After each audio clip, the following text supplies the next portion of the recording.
Hello नमस्कार दोस्तों। हमारे YouTube channel polity with Arvind में आपका स्वागत है। आज हम प्लेटो के बारे में पढ़ेंगे। प्लेटो कौन थे या उनके बारे में जो भी चीज़ें हैं पूरा डिटेल्स में पढ़ेंगे। प्लेटो जो है इनका जन्म 428 ईसा पूर्व में हुआ था और इनका मृत्यु 347 ईसा पूर्व में हो गया था। प्लेटो प्राचीन यूनानी राजनीतिक दार्शनिक हैं। जो प्लेटो हैं प्राचीन यूनानी राजनीतिक दार्शनिक हैं, जिसे प्राचीन राजनीतिक दर्शन का पिता माना जाता है। प्लेटो का जन्म 428 ईसा पूर्व में एथेंस यूनान में हुआ था। इनका वास्तविक नाम एरिस्टोक्लीज था। प्लेटो की उपाधि उसे सुकरात ने दी थी। सुकरात इनके गुरु थे प्लेटो की सबसे महत्वपूर्ण रचना द रिपब्लिक है। इनकी सबसे फेमस रचना द रिपब्लिक है। इसके अतिरिक्त प्लेटो ने द स्टेटमेंट और द लॉज नामक ग्रंथ लिखे हैं, जो आदर्श राज्य की बजाय व्यवहारिक राज्य की व्याख्या करते हैं।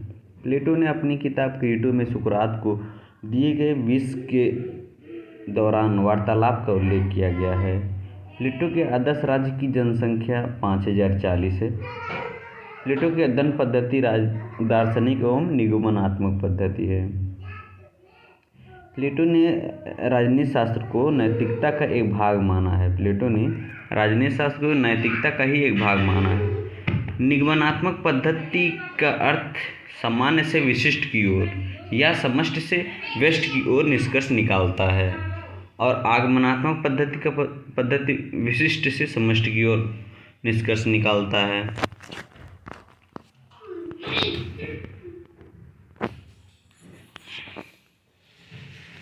स्टेटमेंट में सर्वोत्तम संभावित राज्य का उल्लेख है।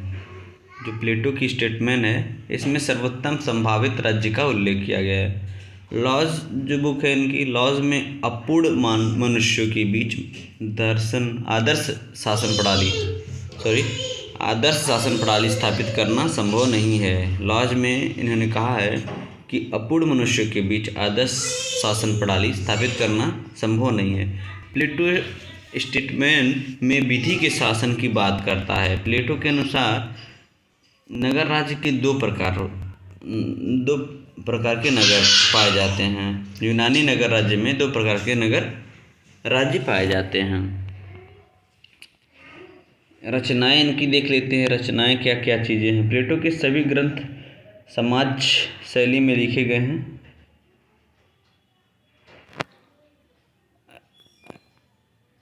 सॉरी दोस्तों, यहाँ संवाद रहेगा। ये संवाद शैली है। यहाँ पे संवाद शैली रहेगा।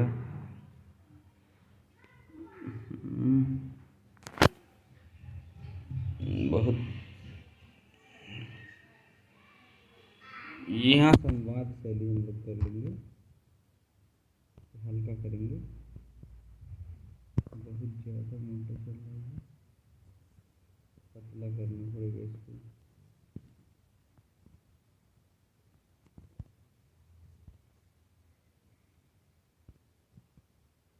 ये है आपका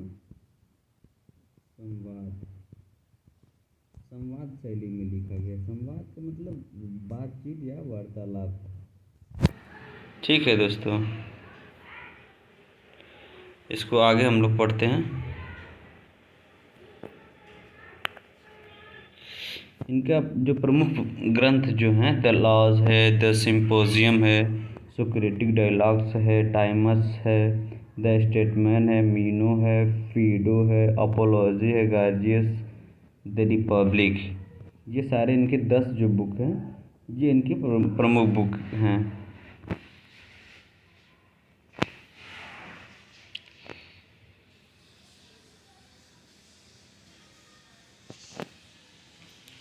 आगे पढ़ते हैं प्लेटो की चिंतन पद्धति। प्लेटो ने अपनी अध्ययन पद्धति में द्वंद्वात्मक पद्धति, विश्लेषणात्मक पद्धति एवं निगमनात्मक पद्धति के साथ कुछ अंशों में ऐतिहासिक पद्धति का भी प्रयोग किया है। प्लेटो ने एकेडमी नामक शैक्षणिक संस्था की स्थापना 386 ईसा पूर्व में किया। जिसे यूरोप का प्रथम विश्वविद्यालय होने का गौरव प्राप्त है। इनके एकेडमिक का नाम इनके एकेडमी नामक शैक्षणिक संस्था की स्थापना की 386 ईसा पूर्व में, जिसे यूरोप का प्रथम विश्वविद्यालय होने का गौरव प्राप्त है। एकेडमी में प्रवेश के लिए गणित का ज्ञान होना आवश्यक है। प्लेटो सुकरात का शिष्य था। प्लेटो जो है सुकरात का शिष्य था। वह सुकरात के इस विचारों से अत्यधिक प्रभावित था कि सद्गुण ही ज्ञान है। प्लेटो के अनुसार विचार आइडिया समूचे विचार मतलब आइडिया विचार ही समूचे संसार का मूल तत्व है एवं भौतिक दुनिया विचारों की छाया मात्र है। मतलब जो हमारे विचार होते हैं वही चीज़ें भौतिक में या हमारे जीवन में देखी जाती हैं। इसलिए ये यथार्थ विश्व विचारों की परछाई मात्र है। जैसे हम कह सकते हैं कि मतलब आवश्यकता जिसकी पड़ी वो उसी चीज़ का आविष्कार हुआ। आवश्यकता आविष्कार की जननी है। तो इंसानों के मन में जो भी चीज़ें आई हैं उन्होंने उस चीज़ का निर्माण किया है। उनके अनुसार विश्व के दो प्रकार हैं। पहला तो विचारों की दुनिया और दूसरा भौतिक व वास्तविक दुनिया। तत्कालीन यूनानी युग में सत्य के संबंध में दो प्रकार के विचार प्रचलित थे। हेराक्लिटस के अनुसार जो है यह विश्व निरंतर परिवर्तनशील है और पैरामेडिस के अनुसार सत्य सदैव स्थायी और अपरिवर्तनशील होता है। सत्य अस्थायी और अपरिवर्तनशील होता है, पैरामेडिस कहते हैं। और हेराक्लिटस कहते हैं यह विश्व निरंतर परिवर्तनशील है। लेकिन प्लेटो ने उपरोक्त दोनों विचारों के बीच सामंजस्य कर दिया।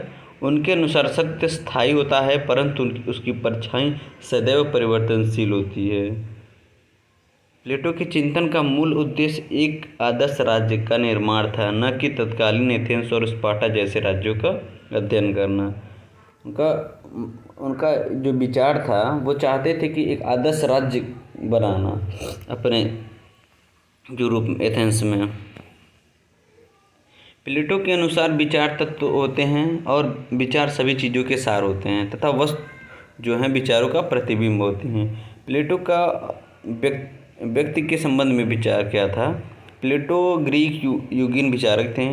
प्लेटो के अनुसार आत्मा ही व्यक्ति की पहचान होती है तथा हर आत्मा में 3 प्रकार के गुण पाए जाते हैं, विवेक, साहस और तृष्णा।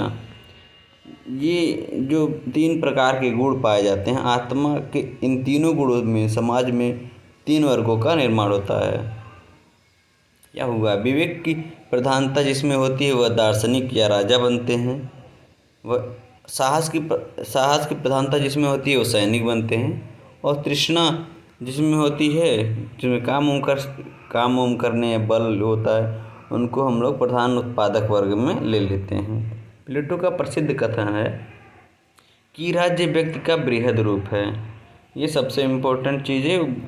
कई बार वन डे एग्ज़ाम में पूछ लेता है प्लेटो के बारे में कि ये कथन किसका है कि राज्य व्यक्ति का बृहद रूप है। तो ये प्लेटो का कथन है। प्लेटो राज्य या समाज में अंतर नहीं करता है, वह इसे तीनों वर्गों का समूह मानता है। प्लेटो के अनुसार प्रत्येक वर्ग को अपनी आत्मा के गुण के अनुसार ही कार्य करना चाहिए। यही प्लेटो का न्याय सिद्धांत है कि जो आत्मा के उनके गुण हो, व्यक्ति के गुण हो, उसी के अनुसार काम किया जाना चाहिए। इन वर्गों के निर्धारण के लिए प्लेटो शिक्षा व्यवस्था की बात करता है। प्लेटो के पूरे दर्शन में शासन व्यवस्था को एक कला माना गया है। शासन व्यवस्था को प्लेटो कला मानता है। राजा को सामाजिकता से दूर कर तथा उसे सांसारिक जगत से दूर कर साम्यवाद की स्थापना का प्रयास किया है। शिक्षा एवं साम्यवाद द्वारा स्थापित राज्य न्यायपूर्ण राज्य होगा। शिक्षा और साम्यवाद द्वारा स्थापित राज्य जो होगा वो न्यायपूर्ण राज्य होगा। प्लेटो के अनुसार कोई धोबी, मोची, नाई राजा नहीं हो सकता है। प्लेटो के अनुसार प्लेटो कहता है कि कोई धोबी, मोची, नाई राजा नहीं हो सकता है। प्लेटो के राज्य का विचार राज्य की प्रकृति कैसी होनी चाहिए। प्लेटो द रिपब्लिक में आदर्श राज्य की व्याख्या करता है, किसी वास्तविक राज्य की नहीं। उसके अनुसार राज्य का निर्माण ओक के वृक्ष से नहीं बल्कि व्यक्तियों के चरित्र से होता है। जो राज्य का निर्माण है वो ओक के वृक्ष से नहीं बल्कि व्यक्तियों के चरित्र से होता है। राज्य की प्रकृति आंगिक, जैविक और सावयवी है। प्लेटो ने व्यक्ति की अपेक्षा राज्य को प्राथमिकता दी। प्लेटो ने व्यक्ति की बजाय राज्य को प्राथमिकता दी। रिपब्लिक के प्रधान पात्र हैं पॉलीमार्कस, एडिमेंट्स और ग्लूकन। रिपब्लिक ग्रंथ है द रिपब्लिक प्लेटो की, उसके जो प्रधान पात्र हैं, ये भी पूछ सकता है एग्जाम में। इनके जो प्रधान पात्र 3 हैं, पॉलीमार्कस, एडिमेंट्स और ग्लूकन। राज्य की उत्पत्ति। प्लेटो राज्य की उत्पत्ति के बारे में लिखते हैं, राज्य एक प्राकृतिक संस्था है, यह विकास का परिणाम है। राज्य एक प्राकृतिक संस्था है, यह विकास का परिणाम है, यह संभावित संस्था है। प्लेटो के अनुसार राज्य नैतिक है। प्लेटो के राज्य में विधि और दंड की कोई स्थान नहीं है। प्लेटो के राज्य में विधि और दंड का कोई स्थान नहीं है, कोई स्थान प्राप्त नहीं। प्लेटो का राज्य नैतिक इसलिए है क्योंकि वह दार्शनिक राजा द्वारा शासित होता है जो वास्तविकता को देखता है, और प्लेटो की शासन प्रणाली विवेकशील अधिनायकवाद कहलाती है। प्लेटो का न्याय सिद्धांत। प्लेटो के अनुसार प्रत्येक व्यक्ति को अपना अपना हक दिलाना ही न्याय है। प्लेटो के अनुसार न्याय सिद्धांत व्यक्ति की आत्मा का गुण है। प्लेटो प्रथमतः तत्कालिक यूनानी समाज में प्रचलित न्याय सिद्धांत का खंडन करता है, जिसका प्रतिपादन सोफिस्ट पॉलीमार्कस, थ्रेसिमैक्स और ग्लूकन ने किया था। प्लेटो ने संवाद शैली में रिपब्लिक लिखते हुए न्याय की सोफिस्ट धारणा का पूर्णतः खंडन किया। वार्कर के अनुसार प्लेटो ने व्यक्तिवादी, अणुवादी और भौतिकवादी न्याय की मान्यता का पूर्णतः खंडन किया है। सोफिस्ट विचारक मूलतः भौतिकवादी एवं उपयोगितावादी थे। प्लेटो के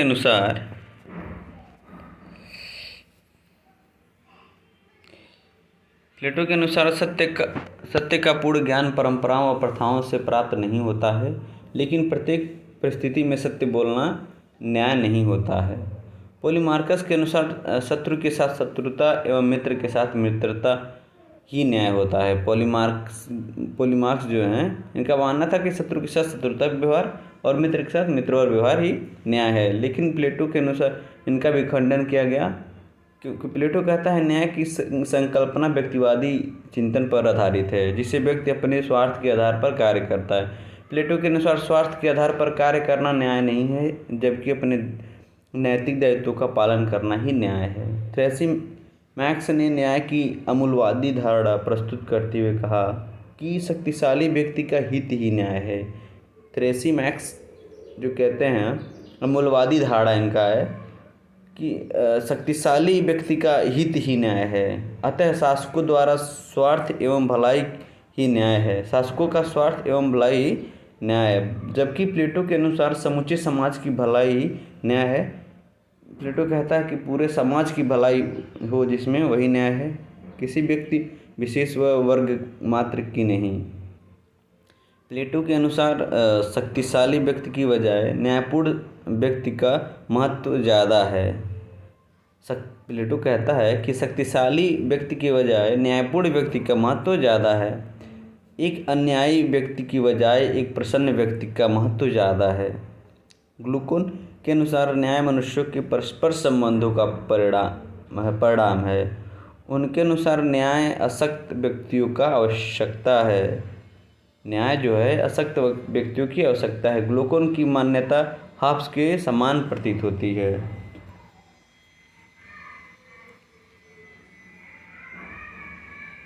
प्लेटो ने इस मान्यता का भी खंडन करते हुए कहा कि न्याय बाह्य नहीं बल्कि आंतरिक होता है, यह कृत्रिम रूप से निर्मित नहीं हो सकता, जबकि यह मानव आत्मा की शर्त है जिसका निर्माण शिक्षा के द्वारा ही संभव है। प्लेटो न्याय के 2 पहलू मानते हैं, व्यक्तिगत स्तर पर और सामाजिक स्तर पर। व्यक्तिगत स्तर पर न्याय जो है आत्मा के तीनों गुणों में सामंजस्य ही न्याय है। साहस, वासना, विवेक द्वारा निर्देशित होते हैं। आत्मा के 3 गुण हमेशा याद रखिएगा फ्रेंड। आत्मा के 3 गुण साहस, वासना, विवेक या तृष्णा होता है। सामाजिक स्तर पर न्याय समाज के तीनों वर्गों द्वारा अपने कर्तव्यों का निष्पादन करना तथा दूसरे कार्यों में हस्तक्षेप न करना। प्लेटो के विचार की केंद्रीय रचना द रिपब्लिक है, जिसका उपशीर्षक न्याय से संबंधित है। प्लेटो का विचार की केंद्रीय रचना जो है द रिपब्लिक है, जिसका उपशीर्षक न्याय से संबंधित है।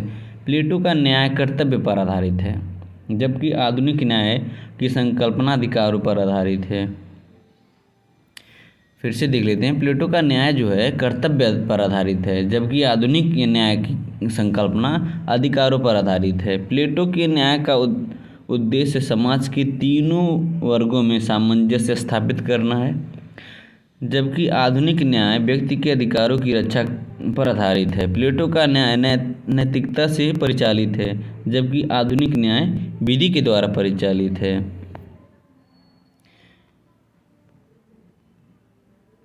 प्लेटो के विचार में स्वतंत्रता, समानता या अधिकार की कोई संकल्पना नहीं होती।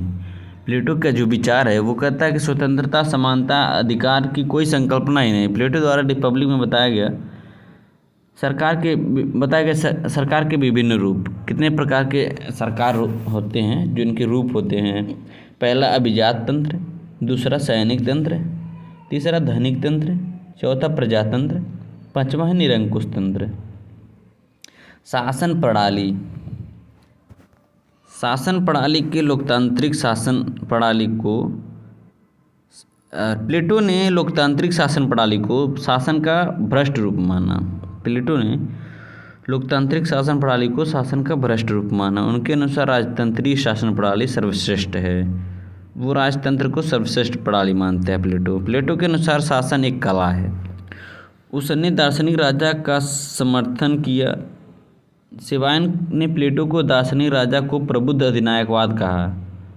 सेवाइन ने प्लेटो के दार्शनिक राजा, जिस दार्शनिक राजा की कल्पना करता है प्लेटो, सेवाइन ने उसको अधिनायकवाद कहा, प्रबुद्ध अधिनायकवाद कहा था।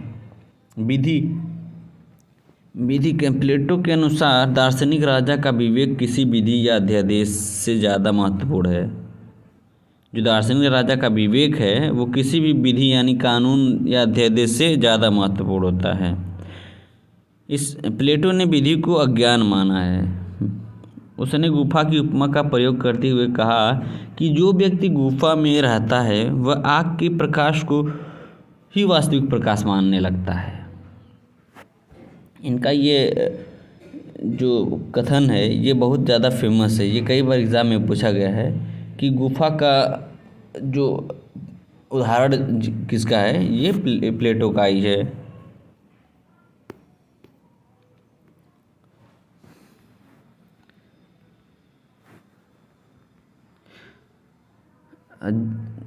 जो गुफा में रहते हैं वो आग के प्रकाश को ही वास्तविक प्रकाश मानते हैं, जबकि वास्तविक प्रकाश सूर्य का प्रकाश है। इसलिए प्लेटो ने परंपरा, प्रथा एवं विधि सभी को अज्ञान माना है।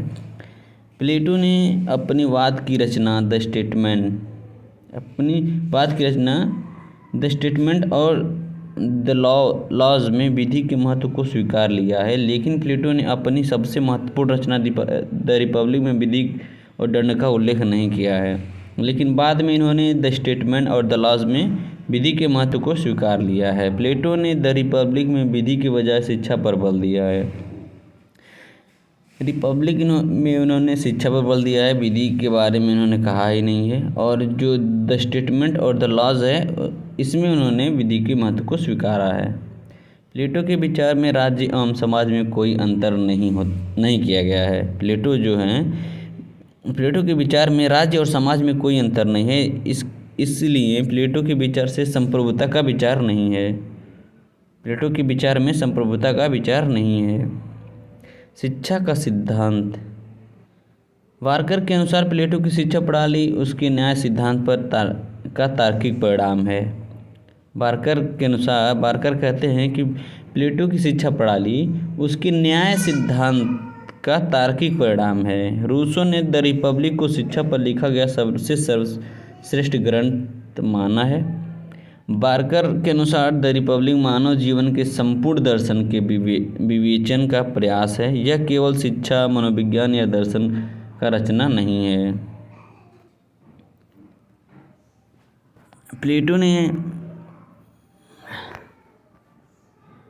प्लेटो ने शिक्षा का उद्देश्य बताते हुए कहा कि अज्ञान से ज्ञान तथा अंधकार से प्रकाश की ओर यात्रा ही शिक्षा है। प्लेटो का सबसे महत्वपूर्ण कथन ये है, शिक्षा का उद्देश्य बताते हुए प्लेटो कहता है कि अज्ञान से ज्ञान तथा अंधकार से प्रकाश की ओर यात्रा ही शिक्षा है। शिक्षा का उद्देश्य विचारों एवं आत्मा का ज्ञान प्राप्त करना है। शिक्षा के चरण, शिक्षा के निम्नलिखित चरण बताए हैं। प्राथमिक शिक्षा जो है 10 वर्ष से 20 वर्ष तक होगी तथा इसमें संगीत एवं व्यायाम शिक्षा की विषय वस्तु होंगे। ये पहला है 10 से 20 वर्ष का। दूसरा द्वितीय चरण की शिक्षा 20 से 30 वर्ष के बीच होगी, जिसमें गणित, ज्योतिष तथा ज्यामिति की शिक्षा दी जाएगी। तीसरा चरण आपका शिक्षा का तृतीय चरण जो है 30 से 35 वर्ष का होगा, जिसमें दर्शन शास्त्र की शिक्षा दी जाएगी। कार्य का विभाजन एवं विशेषीकरण, जो शिक्षा के प्रथम चरण में असफल होगा उसे उत्पादन वर्ग सौंपा जाएगा। जो पहले चरण में जो असफल होगा उसे उत्पादन वर्ग सौंप दिया जाएगा। जो शिक्षा के द्वितीय चरण में असफल होगा उसे सैनिक वर्ग सौंप दिया जाएगा। जो शिक्षा के सभी चरण में सफल होगा वह दार्शनिक होगा, राजा होगा, दार्शनिक राजा होगा। 35 वर्षों की शिक्षा के बाद 15 वर्ष का प्रशिक्षण दार्शनिक राजा को दिया जाएगा। शिक्षा के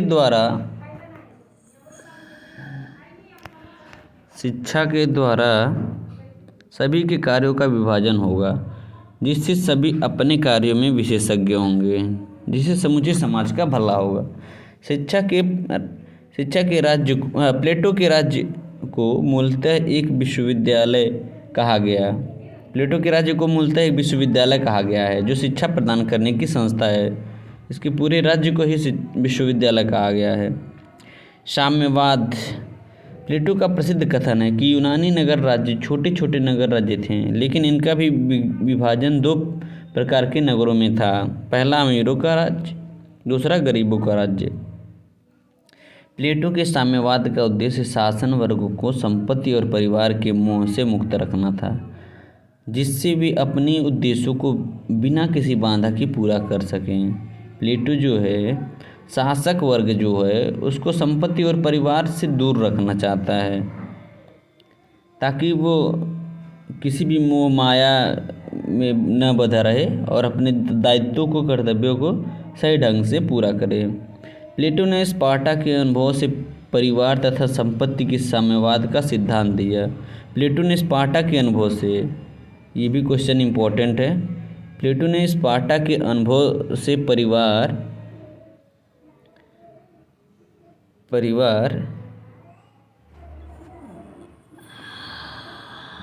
ये question important friends, very IMP है।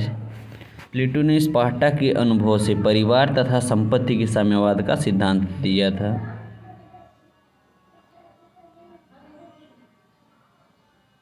प्लेटो के अनुसार दार्शनिक राजा तथा सैनिकों को अपनी निजी संपत्ति रखने का अधिकार नहीं होगा। प्लेटो कहता है कि जो दार्शनिक राजा हैं और जो सैनिक हैं उनको निजी संपत्ति रखने का अधिकार नहीं होगा। इन दोनों वर्गों को अपनी पत्नियों को भी रखने का अधिकार नहीं होगा। जो आपका दार्शनिक राजा और सैनिक हैं इनको अपनी पत्नियां रखने का भी अधिकार नहीं होगा, ये प्लेटो का मानना है। अतः इनका अपना परिवार नहीं होगा। आधुनिक साम्यवाद और प्लेटो के साम्यवाद में निम्नलिखित अंतर है। प्लेटो का साम्यवाद जो है पूरे समाज पर लागू नहीं होता है, यह पूरे राज्य को सशक्त बनाना चाहता है। यह नैतिक साम्यवाद की कल्पना पर आधारित है। आधुनिक साम्यवाद जो है पूरे समाज पर एक साथ लागू होता है। यह वर्ग विहीन राज्य विहीन समाज की कल्पना करता है। यह आर्थिक साम्यवाद का समर्थन करता है। आर्थिक साम्यवाद की समर्थन करता है। मैक्सी ने प्लेटो को पहला कल्पनालोपी विचारक कहा है। ये भी इम्पोर्टेंट है कि पहला कल्पनालोपी विचारक प्लेटो को किसने कहा है, तो मैक्सी ने कहा है। प्लेटो ने सबसे पहला व्यवस्थित राजनीतिक सिद्धांतकार है। प्लेटो सबसे पहला व्यवस्थित राजनीतिक सिद्धांतकार है। प्लेटो की आलोचनाएं। कार्ल पॉपर ने अपनी रचना The Open Society and Its Enemy, Karl Popper की प्रमुख रचना है The Open Society and Its Enemy, 1945 में इसकी रचना हुई थी, में प्लेटो को मुक्त समाज का शत्रु कहा है। और कार्ल पॉपर के अनुसार प्लेटो, हिगल और मार्क्स मुक्त समाज के शत्रु हैं। कार्ल पॉपर कहता है कि प्लेटो, हिगल और मार्क्स जितने भी हैं ये सब मुक्त समाज के शत्रु हैं। ये भी इम्पोर्टेंट है, कार्ल पॉपर कहता है। कार्ल पॉपर के अनुसार जो ओपन सोसाइटी के जो मुक्त समाज के शत्रु प्लेटो को मानता है, और कार्ल पॉपर प्लेटो, हिगल और मार्क्स को भी मुक्त समाज का शत्रु मानता है। इसलिए प्लेटो को सर्वाधिकारवाद का दार्शनिक प्रणेता कहा जाता है। मैक्सी ने प्लेटो को पहला कल्पनालोपी विचारक कहा। हन्ना आरेंट ने भी प्लेटो को फांसीवाद का दार्शनिक प्रेरक कहा है। प्लेटो और फांसीवाद। कार्ल पॉपर ने प्लेटो को पहला फांसीवाद कहा। प्लेटो और फांसीवाद में कई समानताएं व असमानताएं हैं। समानताएं पहले देख लेते हैं। प्लेटो और फांसीवाद दोनों राज्य को नैतिक व सर्वशक्तिमान संस्था मानते हैं। प्लेटो का यह मानना है कि राज्य ही व्यक्ति की सबसे बेहतर भलाई कर सकता है। फांसीवादी राज्य में विधि और संविधान पर कोई प्रतिबंध नहीं है। प्लेटो ने भी स्पष्ट कहा है कि दार्शनिक राजा का विवेक किसी भी विवेक या अध्यादेश से महत्वपूर्ण होता है। लेकिन फांसीवाद जो है, राज्य में विधि और संविधान पर कोई प्रतिबंध नहीं है। प्लेटो ने भी स्पष्ट कहा है कि दार्शनिक राजा जो होगा उसका विवेक किसी भी अध्यादेश और विधि से महत्वपूर्ण होगा। प्लेटो व फांसीवाद विचारधारा लोकतंत्र का घोर विरोध करते हैं। प्लेटो भी लोकतंत्र का विरोध करते हैं और फांसीवाद भी। प्लेटो के विचार में स्वतंत्रता, अधिकार व समानता की संकल्पना विद्यमान नहीं है। फांसीवाद भी यही मानते हैं। प्लेटो के विचार में स्वतंत्रता, अधिकार और समानता की संकल्पना विद्यमान ही नहीं है। फांसीवाद भी यही मानते हैं।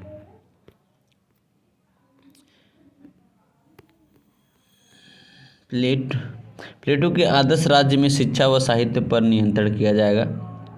फांसीवाद राज्य भी नियंत्रण करते हैं, शिक्षा और साहित्य पर नियंत्रण किया जाएगा। फांसीवाद से जो संबंध असमानताएं क्या है? प्लेटो के अनुसार विवेक व्यक्ति का सबसे महत्वपूर्ण गुण है। विवेकशील व्यक्ति ही राजा हो सकता है, जबकि फांसीवादी व्यक्ति को भावुक प्राणी मानते हैं। जो फांसीवादी होते हैं व्यक्ति को भावुक प्राणी मानते हैं। दार्शनिक राजा जो होते हैं, जो दार्शनिक राजा हैं,